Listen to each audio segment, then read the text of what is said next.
Él es el Verbo.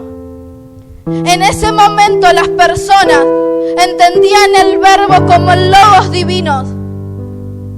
En ese momento, para los griegos, el Verbo significaba el Logos. Presten atención, no se distraigan. Honremos al Espíritu Santo y su palabra.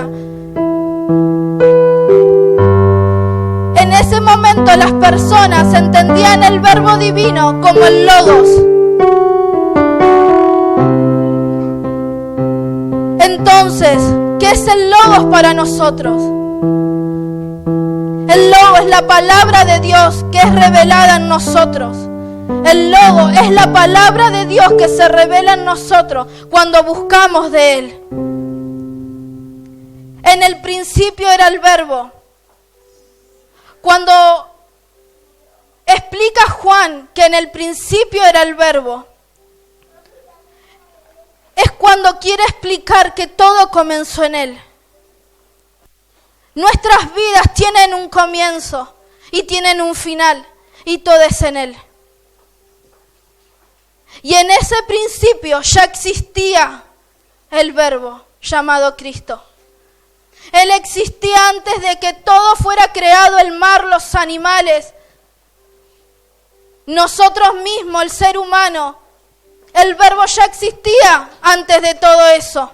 Porque saben, Dios tenía todo formado, lo tenía todo craneado, por decirlo de esa manera.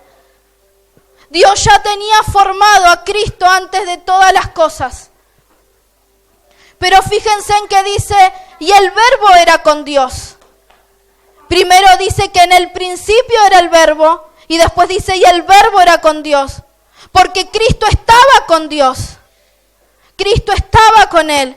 Porque el Padre no podía dejar de estar con su Hijo.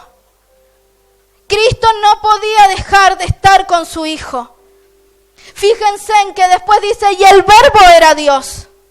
Porque el Padre y el Hijo uno son. El Padre y el Hijo uno son. Lo dice más adelante. Yo y el Padre uno somos. En Juan 10:30. Dios se encarnó en Jesús para vivir y morir por todos nosotros. Entonces Cristo es el Hijo de Dios y a la misma vez es Dios. El versículo 2 dice, este era en el principio con Dios. Cristo era en el principio con Dios. Todas las cosas por Él fueron hechas y sin Él nada de lo que ha sido hecho fue hecho. Todo fue hecho por Él y para Él. Todas las cosas que nos rodean fueron hechas para Él y por Él. Nada quedó fuera de Él, porque su diseño es perfecto en todo lo que es. Se sustenta por el Logos. Todas nuestras cosas, nuestra persona se sustenta por el Logos, que es la palabra de Dios. Nosotros fuimos creados para sustentarnos en Él. Fuimos hechos a imagen y semejanza para sustentarnos en Él. Por eso respondemos al Logo divino que se impregna en nosotros conforme a la palabra de Dios. Quiero explicárselo de esta manera para continuar con el mensaje. No sé, Dey, si tenés la imagen ahí.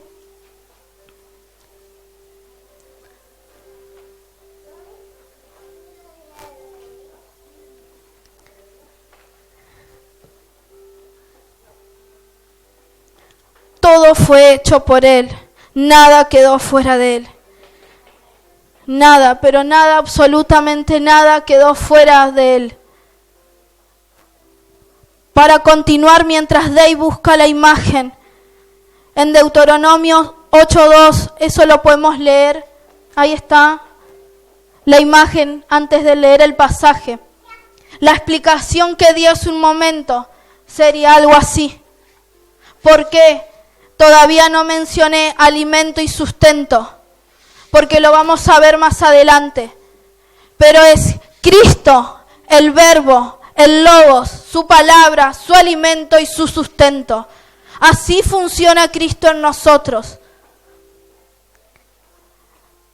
El Verbo el verbo, el logos, la palabra, el alimento y el sustento. Pero todo resume en Cristo. Amén. Deuteronomio 8:2 dice así: y te acordarás de todo el camino por donde te ha traído Jehová tu Dios estos 40 años en el desierto. ¿Para qué? ¿Para qué te ha traído Dios a esta altura de esta vida en la cual estás? ¿Para qué Dios te trajo? Para solo una cosa, que por ahí van a decir: uy, Micaela, ¿por qué la mencionás? Pero dice así: para afligirte, para probarte, para saber lo que había en tu corazón, si habías de guardar o no sus mandamientos, si habías de guardar el logos divino, si habías de guardar la palabra que nos sustenta. Y te afligió y te hizo tener hambre, y te sustentó con maná. ¿Con qué fueron sustentados? Con maná. ¿Con qué somos sustentados nosotros? Comida que no conocías tú ni tus padres la habían conocido, para hacerte saber que no solo de pan vivirá el hombre, mas de todo lo que sale de la boca de Jehová vivirá el hombre. ¿Cuál es la verdadera comida? ¿Cuál es nuestro verdadero sustento? ¿Por quién nos sustentamos? Nuestro verdadero sustento es la palabra de Dios. Traigan a memoria todo lo que vivió Moisés, todo lo que tuvo que padecer en ese desierto. 40 años caminando. ¿Para qué? Para ser afligido, para ser probado. Para llegar al punto de conocer que solamente se puede vivir por la palabra de Jehová que sale de la boca de Él. Cada uno de nosotros caminamos un desierto específico que Dios nos coloca para ser afligidos, para ser probados y para sustentarnos con el maná. Fuimos probados y todo para saber si nuestro corazón es fiel al propósito de Dios. Si aunque a pesar de todo lo que podamos vivir, podemos sostenernos en Él. Esa es una única opción que tenemos. El punto clave de nuestras vidas es cuando ya no damos más. Y la aflicción empieza a verse cada vez más en nosotros. La aflicción empieza a verse más en nuestras vidas. Cuando ya no damos más, cuando ya estamos tirados en el piso, ahí la aflicción empieza a notarse. Pero recuerde que cuando viene la aflicción a nosotros, es para probarnos y saber en dónde nos sustentamos. ¿Por qué somos afligidos? ¿Por qué somos afligidos? Para conocer su alimento, su palabra. En ella está el sustento de nuestra aflicción. En ella, en esa palabra divina, está el sustento. Pablo entendió esta palabra. Por ello, hermanos, en medio de toda nuestra necesidad y aflicción, fuimos consolados de vosotros por medio de vuestra fe. Pablo lo entendió muy claro. ¿Para qué somos afligidos?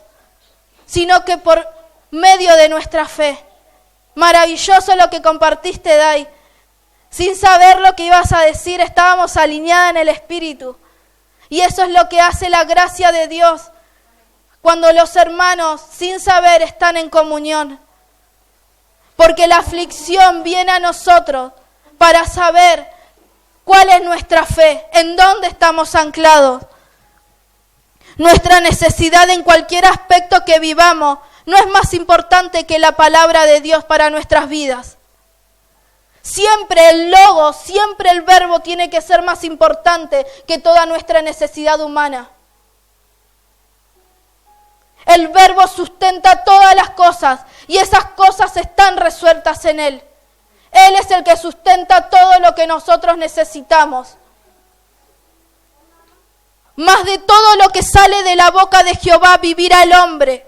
Esta generación tiene que vivir por la palabra de Dios, Por más que seamos afligidos, nos sustenta su palabra, es el logo divino.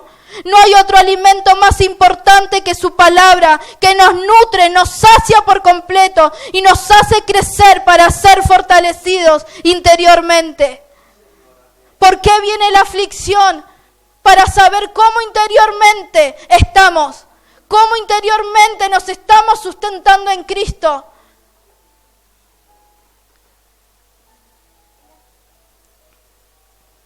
La aflicción viene a nuestra vida para que seamos fortalecidos en Cristo y reconocer que en Él nos sustentamos.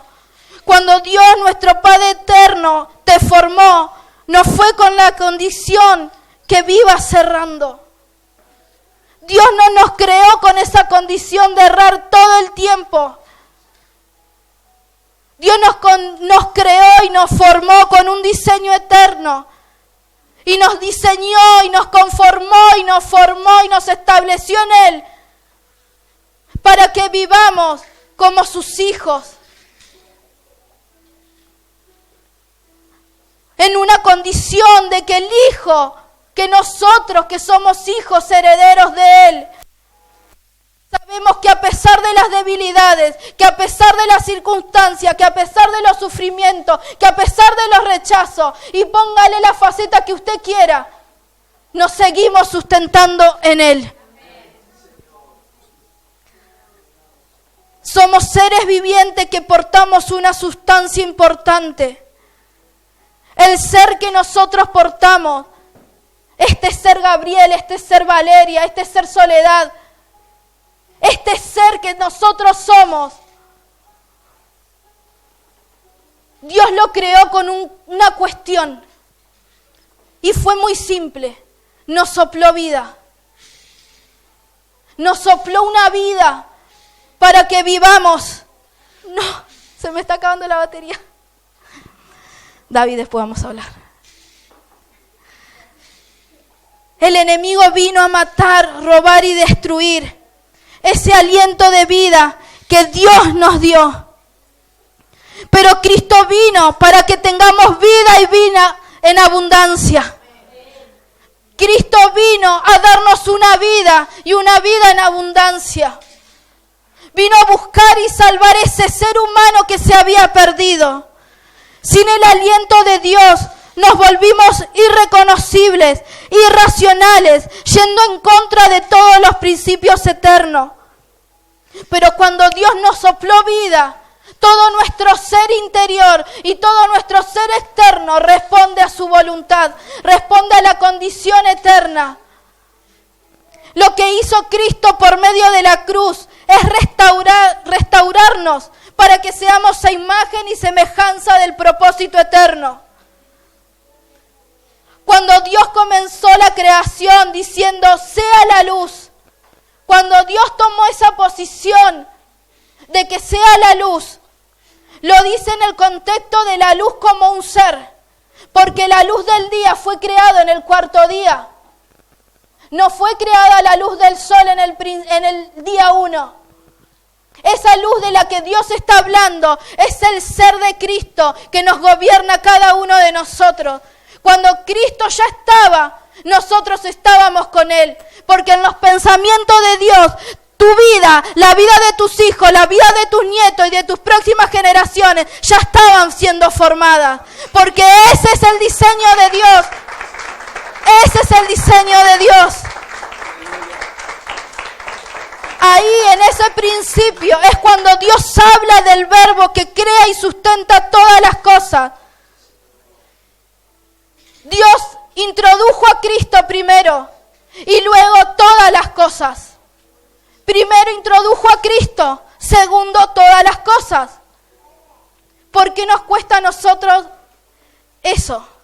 De introducir a Cristo en nuestras vidas, de introducir a Cristo en nuestros hogares, en nuestro matrimonio y en todo lo que nos rodea.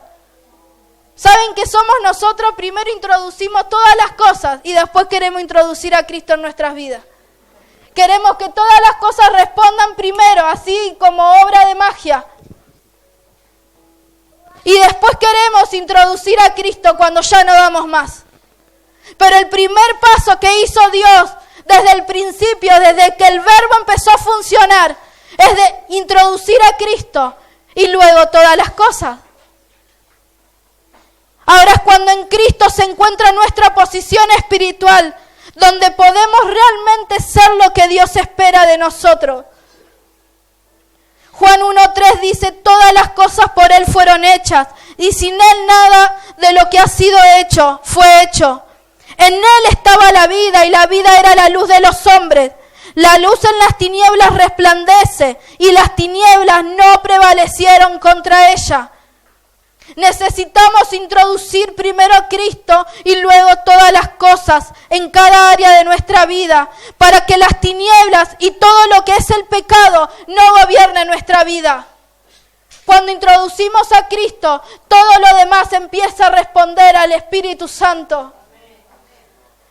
Lo que Dios espera de cada uno de nosotros es que Cristo se revele como el verbo, la sustancia, la palabra de vida. ¿Para qué? Para sustentarnos.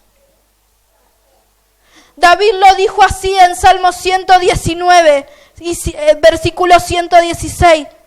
Sustentame conforme a tu palabra y viviré, y no quede yo avergonzado de mi esperanza. Sustentame conforme a tu palabra, para no quedar avergonzado. Conforme a su palabra viviremos en su reino inconmovible. Conforme a todo lo que Él es, todas las cosas van a responder a Él. Y no nos vamos a sentir frustrados, no nos vamos a sentir agobiados, no nos vamos a debilitar. Porque hay dos tipos de debilidad. La debilidad en el espíritu y la debilidad que es en contra del espíritu. Cuando nuestra vida vive sustentándose en Cristo, nuestro estado temporal no gobierna nuestra vida. ¿Qué es lo que produce el verbo en un estado temporal? ¿Qué es lo que produce el verbo en un estado temporal? ¿Qué es lo que está produciendo Cristo en tu vida diaria? ¿Qué es lo que está haciendo Cristo en tu vida temporal? Produce en nosotros un corazón eterno, un sentido de eternidad en el momento temporal. Por esa realidad eterna nosotros nos sustentamos en las circunstancias temporales.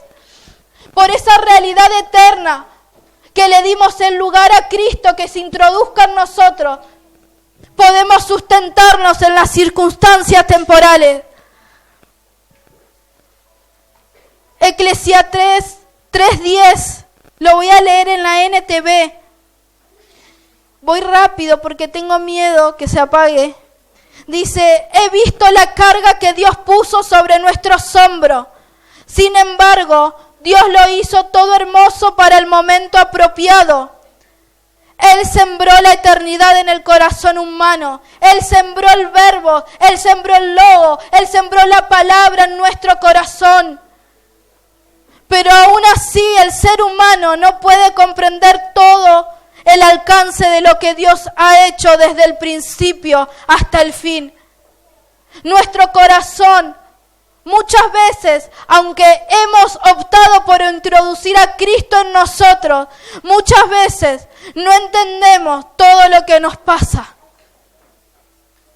Por eso es necesario que la palabra de Dios se revele a nuestras vidas, para aprender a caminar en los procesos, para aprender a caminar en las circunstancias. El verso 12 dice, así que llegué a la conclusión de que no hay nada mejor que alegrarse y disfrutar de la vida mientras podamos. Dios sembró, produjo en nosotros eternidad. Él nos hizo conforme a su imagen y semejanza. Dios sembró su eternidad para que lo disfrutemos conforme Él es.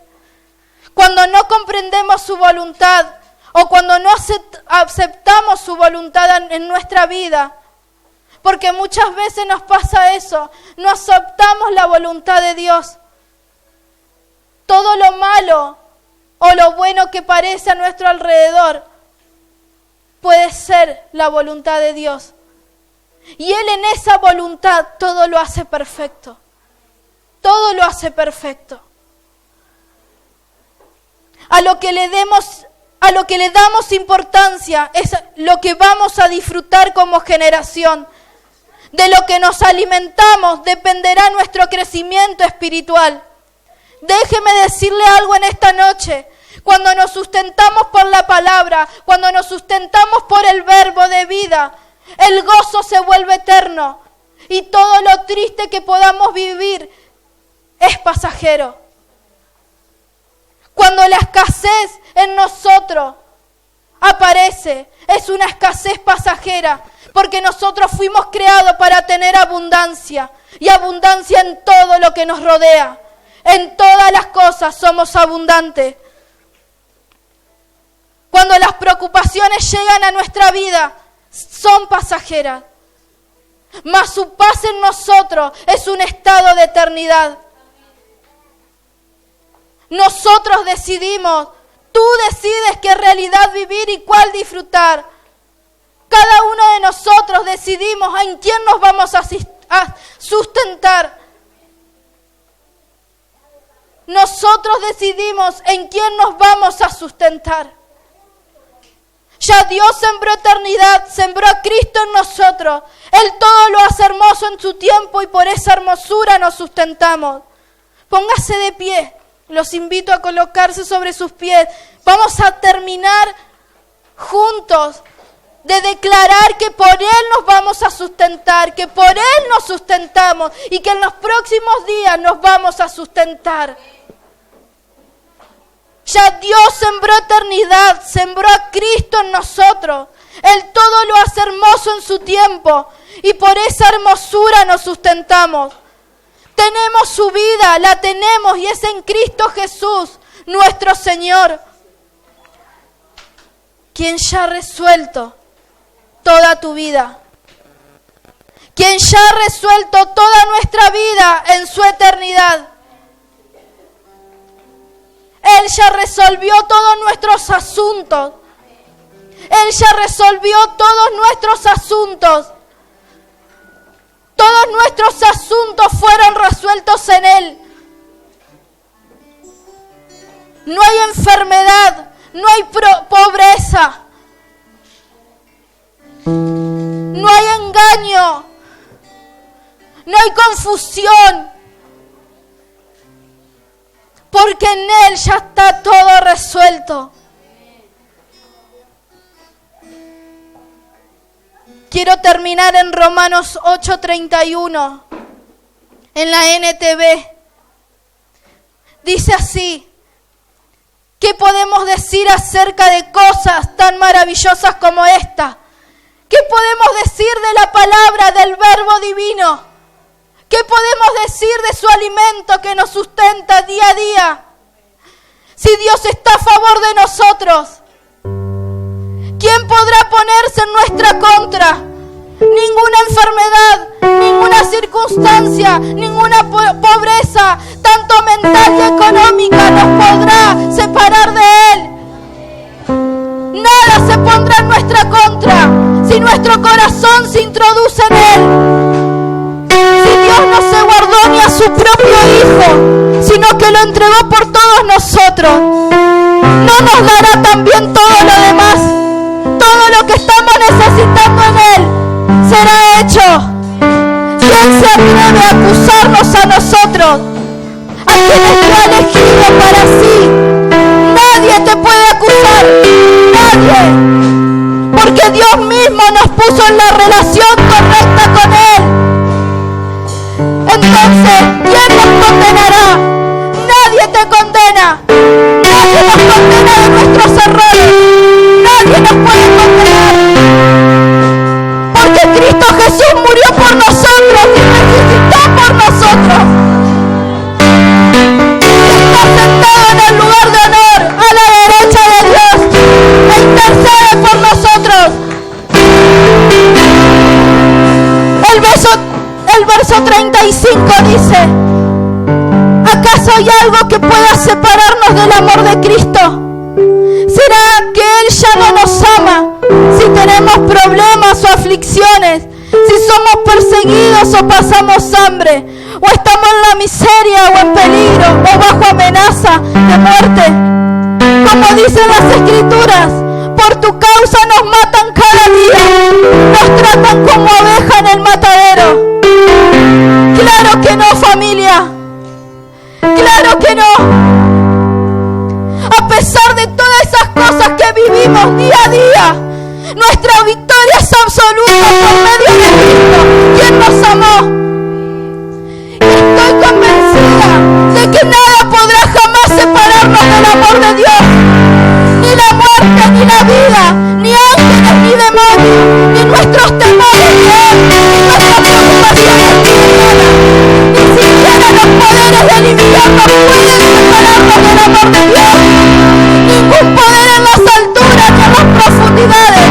De hecho, nada en toda la creación podrá jamás separarnos del amor de Dios que está revelado en Cristo Jesús, nuestro Señor, nuestro Señor. Santo eres, Señor, por tu gracia, Espíritu Santo. Nada nos puede separar de ti, Señor. ¿Quién nos podrá separar de ti? Si tú eres el alimento, si tú eres el sustento, ¿quién nos podrá separar del amor de Dios? Si todo lo creado en el amor de Dios se sustenta por su palabra. Si todo lo que es en Él se sustenta por su palabra. Nuestra enfermedad se sustenta en Él.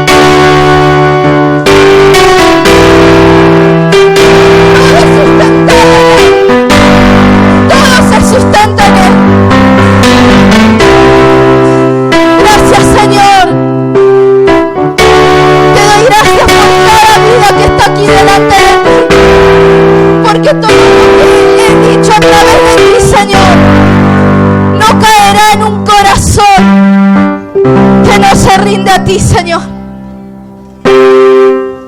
Cada corazón que está aquí delante del Señor, sea hoy o mañana, sea pasado, sea el año que viene, se rendirá al Dios de toda gloria, se rendirá al Dios soberano,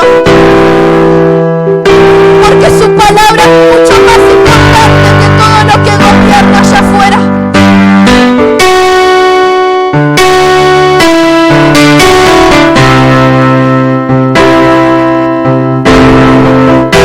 Espíritu Santo, todo lo que has dicho y todo lo que dirás en los próximos días, Señor,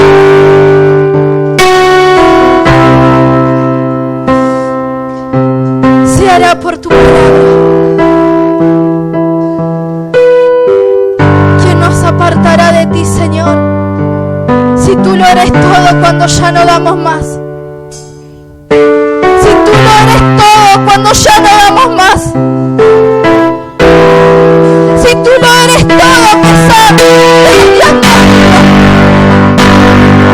Si tú lo eres todo, Señor, aunque mi billetera no tenga.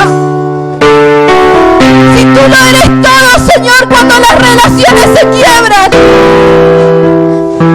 Si tú lo eres todo, Señor, porque donde está la luz, allí está Cristo.